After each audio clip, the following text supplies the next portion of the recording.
Yeah, money trades, obviously a very sad day with the passing of Queen Elizabeth. It's going to be a dark day in the Western household today. But in terms of market news, obviously all eyes on the ECB. They raised by 75 basis points. It was a unanimous decision, largely expected by the market. They continue to guide on their sort of market, their sort of meeting by meeting approach coming forward. And the market, if you look at the next meeting, the October meeting, is still sort of torn between whether we get a 50 basis points or a 75 basis point hike.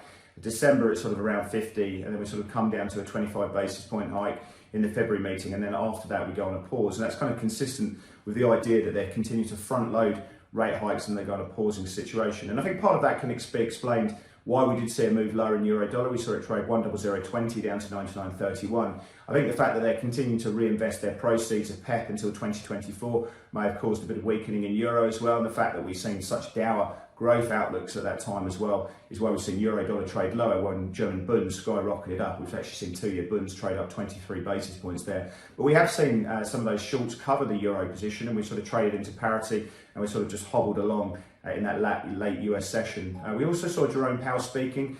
His comments were very, very much in tune with what we saw at Jackson Hole. Very decisive belief that they need to act now. Very consistent with a 75 basis point hike in that 21st of September meeting. The market's now pricing 72 basis points.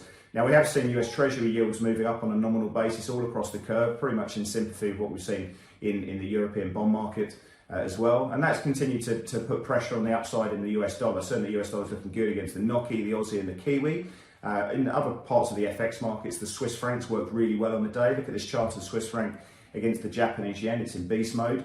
In equity markets, well, the DAX was the underperformer in Europe. We've seen a very whippy session in the S&P. If you look at the session in the S&P futures, that 3-hour period, sort of around the sort of US cash open, 68 sort of handle range that we've been seeing there, very whippy indeed. In terms of sectors on the S&P, healthcare, financials and materials working well. Commodities, we've got gold down about 70 basis points, the fact that the dollar's worked well and real rates have moved up.